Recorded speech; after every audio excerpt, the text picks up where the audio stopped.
The war room was cold. It was always cold on the Dominion's throne world. The Varric liked it that way. Cold kept the mind sharp. Cold reminded them that comfort was for the weak. High Commander of Wrath stood at the center of the circular chamber. Around him, dozens of senior officers sat in their curved seats, their dark eyes fixed on the holographic display floating above the table. It showed a small blue planet far out on the edge of explored space. Unremarkable. Quiet. Alone. "This," said Wrath, tapping the image with one long gray finger, "is called Earth." No one in the room had heard of it before. That was not surprising. The Varric Dominion had conquered 43 civilizations across 3,000 years. Most of the species they had defeated had names that no one remembered anymore. This new one would be the same. "Single planet," said the intelligence officer, reading from his tablet. "One star, one moon. The species calls itself Homo sapiens. Common name, humans." He paused. "They have no psionic ability. Their biology is extremely fragile. They breathe a simple oxygen-nitrogen mixture. Their bones break easily. They bleed. They age fast and die young." He set the tablet down. "They are also deeply divided among themselves. Our long-range probes picked up thousands of active conflicts on the surface. They fight each other almost constantly." A few officers laughed quietly. One of them, a broad-shouldered general named Draft, leaned back in his seat and shook his head. "They fight each other. We are here to discuss a species that cannot even unify itself." "They are sitting on a planet rich with rare minerals," said Wrath. "The processing value alone would supply 3 Dominion fleets for a decade. That is why we are here." He looked around the room. Not because they are a threat, but because they are a resource. Most of the room nodded. This was familiar. This was normal. Find a species, assess it, break it, use it. The Varric had done this so many times that it felt routine, like checking the weather before a walk. There was one voice that did not agree. It came from the far end of the table, from a young officer seated almost out of sight. His name was Sol. He was not old. He was not decorated.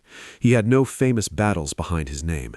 But he had been assigned to the Deep Intelligence Division for 6 years, and in that time he had read more about more species than anyone else in the room. He raised his hand. "Permission to speak, High Commander." Wrath looked at him. "Speak." Sol stood slowly. He pulled up a secondary display beside the main one. It showed charts, graphs, and long columns of data. "I have reviewed all intelligence gathered on the humans over the past 2 years," he said. "Most of it confirms what was just presented. They are physically weak. They are divided. Their technology is far behind ours." He paused. "But there is something in this data that concerns me." Draft rolled his eyes. "Get to it, Junior." Sol ignored him. "Every other species we have assessed showed a clear survival threshold. When losses reach a certain point, they stop, they surrender, they retreat, they break." He pointed to the human data. "The humans do not appear to have that threshold. I have reviewed every major conflict in their recorded history. When they are losing, they do not stop, they adapt. When they are almost destroyed, they come back stronger. There is one particular period in their history, approximately 80 of their years ago. 2 of their largest nations nearly destroyed each other using weapons of mass fire and explosive force. The destruction was enormous. Tens of millions died. And within a single generation, both nations had rebuilt, rearmed, and developed weapons capable of destroying their entire planet." The room was quiet for a moment. Then General Draft laughed. "They nearly destroyed themselves. And you are worried about them?" "I am worried about what they did after," Sol said. "They looked at the weapons that almost ended them, and they built more, better ones. They did not learn fear. They learned engineering." Wrath studied the young officer for a long moment. Then he looked back at the blue planet on the display. "You are telling me a species with no psionic ability, fragile bodies, and a history of fighting itself is somehow a threat to the Third Cloth Fleet?" "I am telling you that I do not think we understand them yet," Sol said carefully. "I am asking for more time, more observation. I want to study how they respond to an internal threat, not just internal conflict." "We do not have more time," said Wrath. "The mineral yield window is now. The third cloth fleet is already staged." He looked at Sol with something that was not quite contempt, but was close to it. "File your concerns in the standard report. They will be reviewed after the planet is secured." Sol sat down.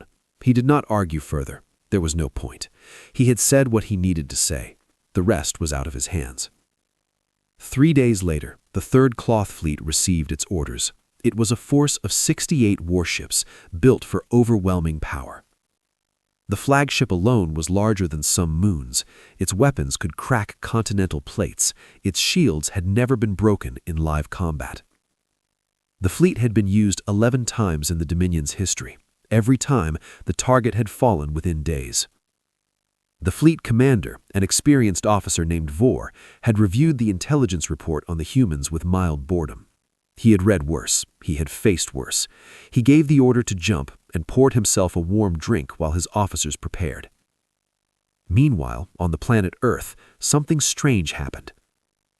A monitoring station in low orbit, one of dozens of human-built satellites, picked up the gravitational signature of the Vaeric fleet emerging from jump space at the edge of the solar system. The signal was flagged automatically. Within minutes, it reached a military command center in a large northern city. Within hours, it had reached heads of state on 3 continents. Within 6 hours, every major human government on the planet had been briefed. They had never seen a ship like the ones on the long-range scans. They had never seen 68 of anything arrive together from outside their solar system. They didn't know what it meant, but they knew enough.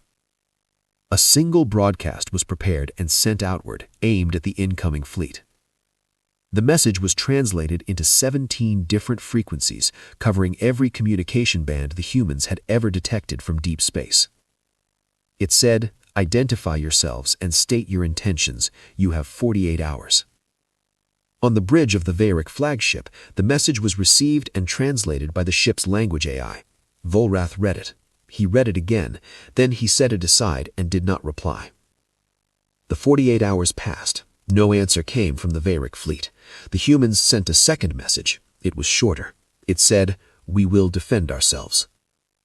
Volrath did not read the second message. He had already given the order to advance. The third cloth fleet moved towards Earth like a storm moving towards a candle on the throne world. The High Command watched the jump confirmation light up on the strategic map and turned away, already thinking about where the minerals would be stored, already counting the yield. No one was watching Sol, who sat alone in his office long after the war room had emptied, staring at one specific line in his report, highlighting it, encircling it, and coming back to it a dozen times. It was a single sentence pulled from a human historical text, translated clumsily by the Vaeric's AI, but